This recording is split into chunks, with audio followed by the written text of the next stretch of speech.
Note the disclaimer.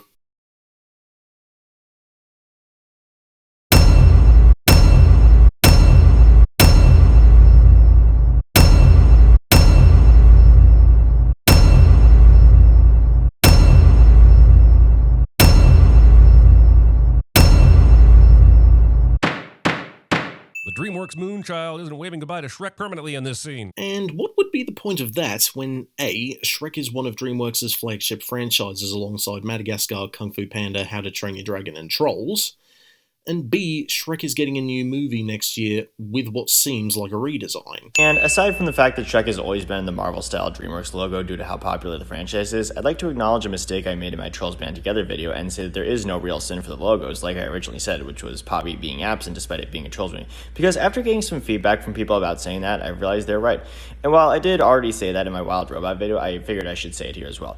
But despite that, I will repeat something from my video on Trolls Band Together, which is that the new characters appearing in this logo, specifically Eep, Alex, Marty, and Puss in Boots, and the films that came after it, which were just some different characters, show that DreamWorks wants to show off characters from their other properties, which answers your question from your Puss in Boots Last Wish video as to why not every iconic DreamWorks character appeared in the logos for that movie and Ruby Gillman. Glad you were able to rectify that here, Luke. I'll also add on that it's a changing roster as well, given either the newer IPs or the more iconic characters, hence why some will be featured more than others. Heck, in the 2025 movies Dogman and The Bad Guys 2, the first characters we see before Toothless are Roz and Baby Brightbill from The Wild Robot. And I wouldn't be too surprised if there was another shake-up in the opening logos for the upcoming Forgotten Island. 1 minute to showtime! This concert will not start for another 2 minutes and 35 seconds, and no one even mentions they're running late. Like I said in the World Tour video, I went to a Foo Fighters concert in 2015, and it was slightly delayed by the time it was supposed to start for the reasons that you see in Brozone here. Setlist changes, pre-show rituals, pre-show jitters and pep talks, technical issues, and more. So for the ones you mentioned, 3 sins. We have to hit the perfect family harmony. We promised the fans. Promising your fans any sort of perfection. Don't you know how life works? Always under-promise, and then mediocre feels like success. At least, I think that's how the saying goes. No, the direct quote is under-promise and over-deliver. However, I do agree that the perfect family harmony promise did set a high expectation that Brozone didn't end up meeting until the end of the movie. So, no sin for you here. I remember that I'm with my brothers, and that when we come together, there is nothing that we can't do. Look, coming together is great, but there are many things that remain undoable no matter how synchronized you are, like using a noodle fork to eat a 3-ton boulder in less than 5 minutes, or swimming to Pluto, or making fun of Taylor Swift publicly and surviving it. Objection relevance. He was being hyperbolic here, but trying to settle Branch's nerves about the concert. The fun boy! The fun boy? Is that a boy pun? I swear that's a boy pun. Now I just want a full movie about Clay's exploits off the stage. Well, prepare to be disappointed, because much like Luke, Grandy, Tomias, and Moon all said, the fun boy persona was just a facade since Clay's actually pretty boring, like we hear after the concert, and when we later see the operations at the abandoned mini-golf course. We're experiencing some stuff. Thing I was told when my last Southwest Airlines flight was delayed by 5 hours somehow makes it into the script. Like anyone cares. Yeah, that's right. Bro going solo. YOLO. Whoa there, bro. Tossing YOLO to and fro has been an absolute no-no since years ago, you dodo. How CinemaSins' audience puts up with this nonsense, I have no trolling clue. We're not in sync. We've gone from boys to men, and now there's only one direction for us to go. The backstreets. The movie imagines that this boy band punning is so good that they will bring it back later to close the movie with it. That's just another level of living on Dream Street. Okay, well, the moment you come up with something brand new, Jeremy, I'll be all ears. But until you give in to a big-time rush, you'll only be wanted for singing Floyd's boy band puns. Take that, you hack. Who the chose this font and color for the title? I can barely read what I'm assuming says Barred Together. Even Yellow Comic Sans would have been better than this. Yeah, but most people like us are still able to read cursive, and even you would have known the film is called Band Together. So I feel like you're feigning ignorance here. The movie doesn't expand on the culinary arts of the Charna or the Narnar. Like you even care anyway, unless you just want to point out things on the screen like you always do. This opening medley of songs is transitioning from We Are Family to Push It. And yeah, that's a weird combination, but honestly, the mashups in these movies may be the best thing about them. So in honor of that, here's a mashup of a sin and a sin removal at the same time. Hit it, DJ City. Huh. And yet you didn't do this for Zootopia or The Karate Kid. And he thinks those films are arguably better than Trolls. Why? Because the audience, that's apparently why. You could say that again. Well, it only took us 10 minutes to hit our first glitter vomit. And if I'm being honest, I'm surprised we didn't have it by minute 3 or 4. That's some nice restraint, movie. I'd love to not sin you, but unfortunately, I do not have any of that. Look, I get it. Gross out humour isn't everyone's cup of tea, but you're once again acting like this is all DreamWorks is good for and lying through your teeth again. You keep this up and I'm going to have to hold you in contempt. We find out here in a second that Bridget's balloon dress is one pop away from completely disintegrating, which makes this the dumbest way to enter your wedding since my college roommate played Bon Jovi's You Give Love a Bad Name for his fiancée's entrance. That would be true if there was actually anything sharp enough to pop the balloons on the way down, but it isn't, because there aren't. So this sin is overruled. Now, falling in love is easy. It is not. It usually requires a heavy amount of emotional investment and time. Being attracted to someone is easy. Conflating love and attraction is easy. And sinning your misconception is also easy. Oh, could you hold on for 2 seconds, Jeremy? Just have to finish this call. No, you have me mistaken, Mrs. Scott. I'm not a divorce attorney. But can you make you a referral? Drama. Corn me, Dinkles. Asking Dinkles to corn you. Yikes! Well, we know what's in store for you now. And yes, Grandy Tomias did this first, but I thought it was funny when I saw it, so I figured I'd do the same. It wasn't until I heard about you saving the world from the rock apocalypse that I realized you were even still alive. Wait, you thought your baby brother was dead? Dead? And you just went on with your life? Why would you assume your younger brother was dead? Limited information, considering at the time, John Dory, Bruce, Clay and Floyd, much like the rest of the Trolls, was still living on the Troll Tree in the centre of Bergentown. By the point that they parted ways, he would have hoped Branch was still alive, given what we knew of the Bergens prior to the climax of the first movie, so until then, he didn't know if Branch became Bergen food. I hadn't heard from him since the band broke up. So did you also assume Floyd was dead? No, dumbass. For a similar reason as Branch. Meaning this is a double sin, and also yelling at the screen. Do you know how much that's worth? That's right. Dear John Dory, I'm being held against my will by Superstar's Velvet and Veneer. Memorizing a letter word for your exposition dump instead of just summing up what it said. Well, we know you don't pay attention to the story, but the rest of us do. And if this wasn't there, we wouldn't have the context or outline of Velvet and Veneer's plan with Brozone. The bottle is made of diamond, and there's only one thing that's powerful enough to shatter diamond. But the whole thing isn't made of diamond, right? I'm gonna have to stop you right there and say yes, it is. The spray nozzle and the section of gold aren't actually part of those diamond bottles. Not to mention, the capped points are too small for the Trolls to escape through anyway. Though, now that I mention it, how did Velvet and Veneer get Floyd into that bottle? And John Dory, Bruce and Clay soon after.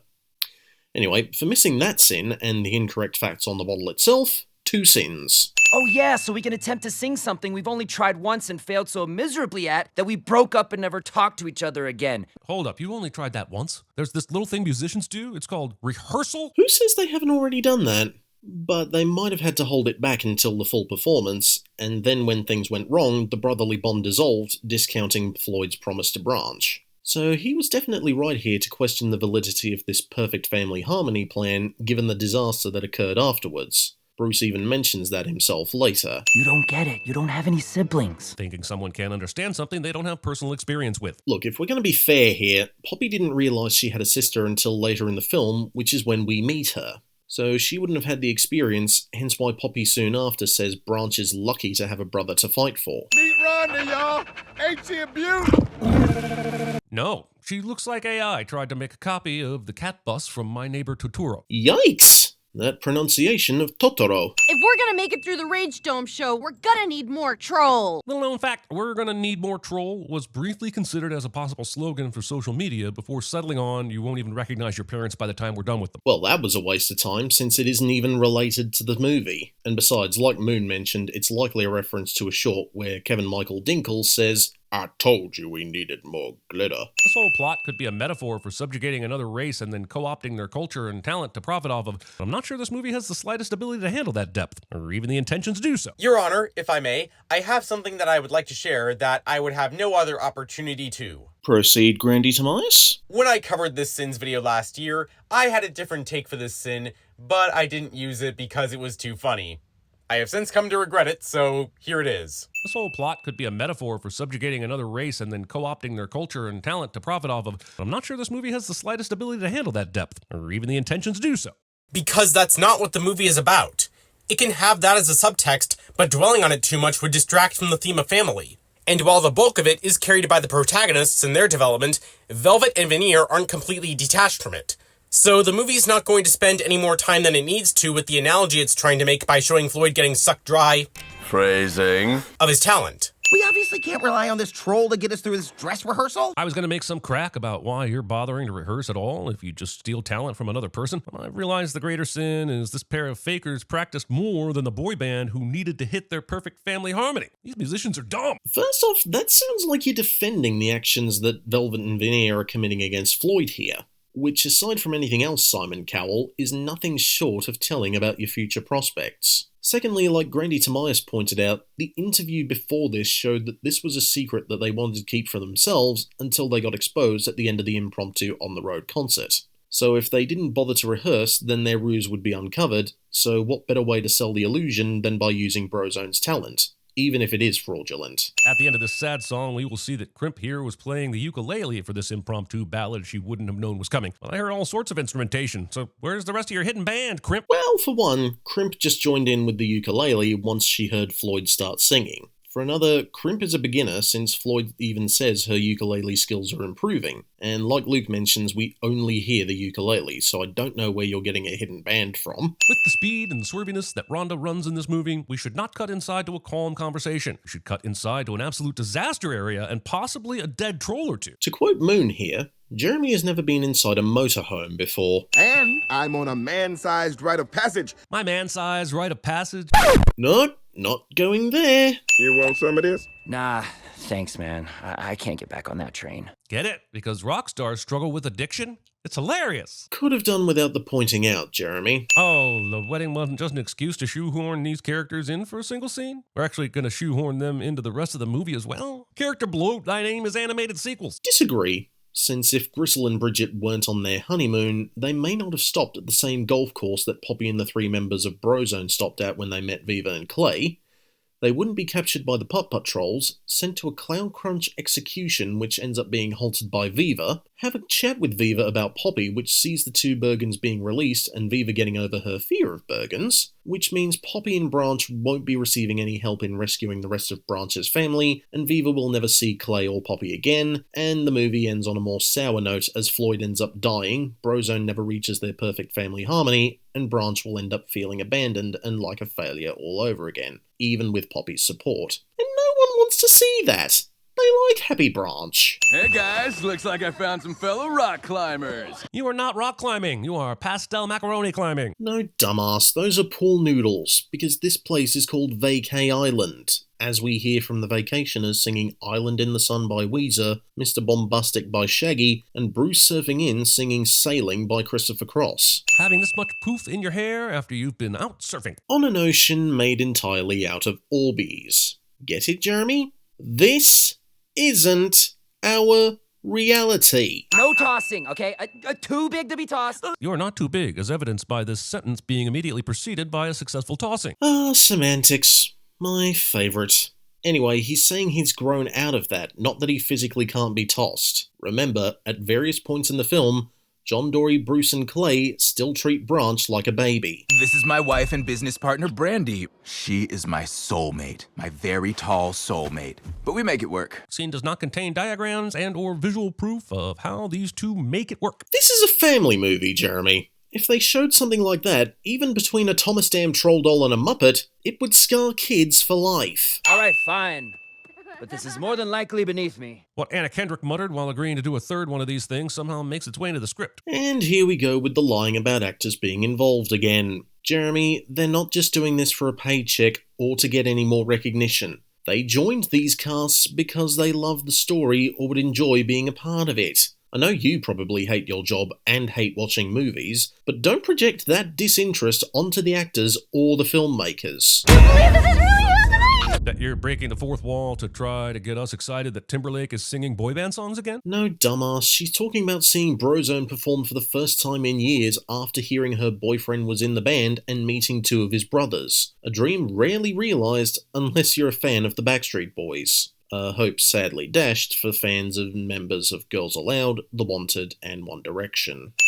Don't make that noise, please. I don't need to have thoughts about troll sex. And there goes my brain.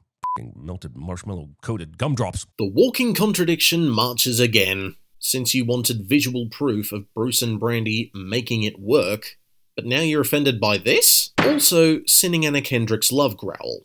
That's worth a few extra. The movie is now having a sentient pile of old-school Amazon packing fillers sing Dolly Parton's 9 to 5, and you're expecting me to not sin this? At this point, I've trained myself to lower my expectations around you. Anyway, this is just you pointing things out on the screen. I had an idea. Crimp has invented a wearable, transportable prison device that sucks the life out of its inhabitants in real time. And if she isn't tried for war crimes by the end of this movie, I'm calling for a congressional hearing. Also, I'm well aware that the movie will try to make it sound like she thought she invented it for fruit, but the fact that the openings are perfectly designed for the existing diamond prison to be inserted says otherwise. Okay, as fun as it was hearing you say all of that, I'm gonna have to stop you right there and say that this isn't ignorance. Velvet provided Crimp with the plans for this device and told her it was for smoothie making before yanking it away and shoving Floyd's diamond bottle inside one of the slots. 2 scenes that you cut out, possibly intentionally, so you could lie your way through the video again. You said you needed a way to make your smoothies even fruitier on stage? You did? Shh. Yes, that is what I want. Go on. Well, I had an idea. You said that it was for smoothies. It's called lying, Primp. Deal with me. If you use too much, you'll kill him. The plum that I tested turned into a prune. And since my audience has more brain cells than a CinemaSins writer, and would likely actually have seen this movie, they would know that this wasn't Crimp's intention here. So, how was school today? Stop attacking me! Kids. To say something a little different here, sinning a spoiled bratty child for being a spoiled bratty child. Also missing the subversion joke of Veneer saying their parents were dentists, yet the dining table is covered with sweets. We're a total veneer household. They're the ones who have Floyd. It's gonna be hard to separate the art from the artist. For the first time, I agree with the laugh, and the sin removal, but still, the f***ing laugh. Thunder drawers.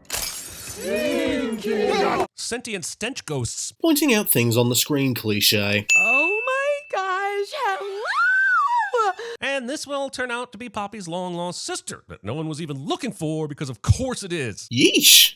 Okay, maybe this was a bit of a retcon, but still, sinning Viva. Pop Patrols, lights on for our new friends. This is a terrible mini golf course. Are you supposed to chip the ball up into this intestine-looking hot dog on hole 2? And even if you somehow get it in there, there's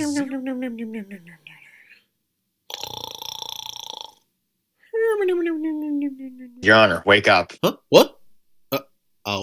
Has Jeremy finished nitpicking the golf course? Yep, it's just about finished, I guess. Alrighty then. Wait, why do you have eggs? I've always dreamt of having a sister. I was just saying this. Wasn't I just saying this? Yes, you were. And in the real world, we would call that a coincidence. But in a movie, we just call it forced foreshadowing or forced shadowing for short. Your Trolls Band Together script is looking worse and worse the more I go through it, Jeremy. Did you just want Poppy to tag along as Branch's girlfriend? Or just not be included in this film? Because that wouldn't be a good idea at all. This Viva subplot gives Poppy another purpose in the narrative, which then ties into the theme of family and adds character growth. They were this close to getting eaten until Viva and some of the other trolls fought them off. Was fighting them off an option? I feel like what little I remember from the first Trolls movie, and I'll grant you it's not much, didn't imply any of the trolls were capable of fighting back against the Bergens. But now you're telling me some did? I call bullshit. You just wanted a way to introduce Poppy's sister, and I see through your lies. Admittance that you don't remember much from the first movie? Whew, well, I'd say that's character growth, ladies and gentlemen. That and agreeing that this was a half-baked way of introducing Viva and expanding the story lore. However, that's as far as my praise will go here, as we have seen trolls fighting against bigger creatures in the first film, like when Branch rescues Poppy from the spiders in the forest, or when the Snack Pack were defending themselves from Bridget during their escape. Viva found this old, abandoned Bergen golf course and transformed it into this troll utopia. You know, instead of searching for her family. At all. Okay, before he goes any further, Jeremy calls everyone a quitter, but when showing the clip of Peppy talking about Viva, he doesn't add the audio, and makes the claim about Peppy not looking for her. But that's just not true. He actually explains that he tried, but the tunnels had collapsed. In fact, let's break out the evidence board again. But by then, the tunnels had collapsed, and they were cut off from the rest. I kept screaming, "No troll left behind!" But when I went back in, the tunnels had collapsed. That's when I found Viva's Hug Time bracelet. So with that in mind, and him finding Viva's Hug Time bracelet, wouldn't this be enough evidence that he tried to search for her? There's no way Viva's gonna let her go. What? What are you talking about? Like I said, she's got some stuff going on, man. Reducing false imprisonment to some stuff going on. You do realise Viva's traumatised, right? Between the Bergen attack and being separated from her family? But I'll get onto that in the next scene. I know you think it's risky, and maybe it is, but it'll be worth it. Family's always worth it. Hear me clearly. No. Family is not always worth it. All relationships are hard, and many are worth sacrificing and fighting for, but some are so toxic that separation is the healthiest option, and that includes family. So no, Poppy, family isn't always worth it, and anyone who needs to get off that guilt bus has complete permission to exit at the next stop. I will admit that you do make a good case here. However, like I said in the last scene, Viva is traumatized due to what she experienced, and because of this, wants to keep her only sister, who she only just found out was still alive, with her by force instead of be out in the open areas like Mount Regis for fear of being killed. She also doesn't believe the Bergens had changed their ways and gone on a fully troll-free diet. So while her trauma made her want to quit and her behaviour is toxic, the movie will make you feel sympathy for her by showing the fun times that she and Poppy had until deciding to let her go as much as it pains her. I know this is pretty much paraphrasing what Grandy Tamaya said, but I couldn't come up with anything better. Well, don't just stand there. Go get him. Why does it have to be me? Because Crimp's locked in the closet. Now go! If you're gonna have a villain be this one-dimensional and evil, the least you could do is let her grow a mustache to twirl. No Sherlock. Velvet has no redeeming qualities. Even when Veneer shows a slight bit of humility at points and even has a change of heart at the end. If this diaper was any smaller, I could taste it. How? Jeez, he means it's too tight. Don't be a baby, Branch. Telling someone not to be a baby after dressing him in a diaper for your rehearsal. That's the joke. I have been by your side from the moment we... Skip! Oh, you heartless bastard! Chrissy, I didn't think we'd both find ourselves tied up on this honeymoon. Sexist ideas of gender-normative roleplay. The children watching this movie need to learn earlier that anyone can click the sub button. Like I've said for other films I've covered, this is just something for the adults to catch, not the kids. And I'm with Moon here, as I find myself cackling like an idiot at the adult jokes in this movie, far more than your overdone college girlfriend jokes. Poppy and Branch are trapped here down by the bottle, but in the next shot they somehow throw the stretchy hands with perfect aim straight up 50 feet up through the vent to ascend, and I'd just like to say that cartoons sure do get away with a lot of bullshit. Well, yes, because this is a cartoon. This isn't our reality. Deus ex vivina. Oh, for the love of troll. Viva has already been previously established in the movie and is not a f***ing Deus Ex Machina. Get that through your thick head, you troglodyte. You're Poppy's sister? That makes us best friends too. It does not. Actually, according to this troll guidebook, because the trolls are a perpetually happy race, the mentality of any friend of yours is a friend of mine is more of a live or die guideline instead of an empty platitude. Bridget here, a Bergen, also adapted it due to Poppy assisting her in the first movie, and ever since then, they've been besties. Not only are they stealing talent from Brozone, now they're stealing my Rainbow Road strategy from Mario Kart 64, you bastards! Okay, I haven't played a Mario Kart game in a hot minute, but that's not your strategy. It's very well known throughout the gaming landscape ever since the 90s. Tiny, give me the thing. Oh, that's good. Driving while under the ringfluence. Okay, fine, you win.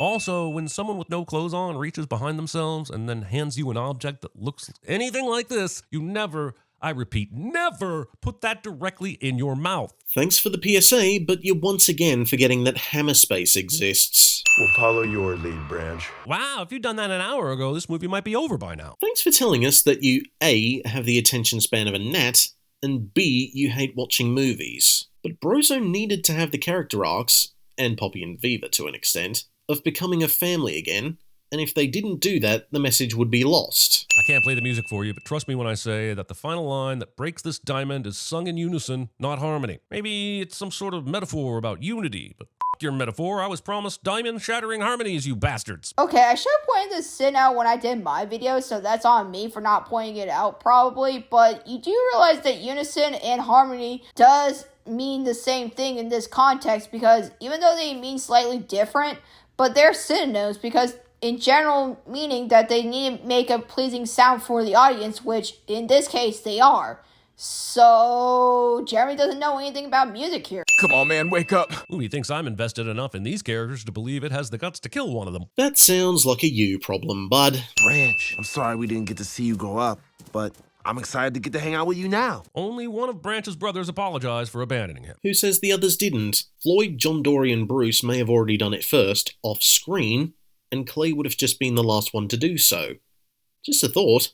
You should do that from time to time. We may not be the new kids on the block anymore, but I'm loving this new edition of us. This callback puns on? No! Bad Jeremy. Sinning the second round of band name puns. And you just did the exact same thing yourself, so one extra. Now get up here and sing with us! Viva, get up here! We're in the band! We? Lover Troll did not invite Viva. Way to make it weird, Poppy. I mean, sure, he's a member of two separate boy bands, one set up by his brothers, the other consisting of NSYNC members. But come on, can you really tell Poppy no here? Since, you know, she's his girlfriend? And the Queen of Pop? As Grady Tomias colourfully put it, any pushback on Viva joining will result in him not getting any...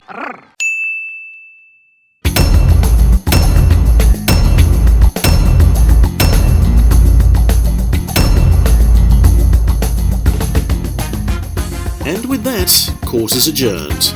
Be sure to leave any more suggestions for CinemaSins sins down below, and I will see you all in the next video.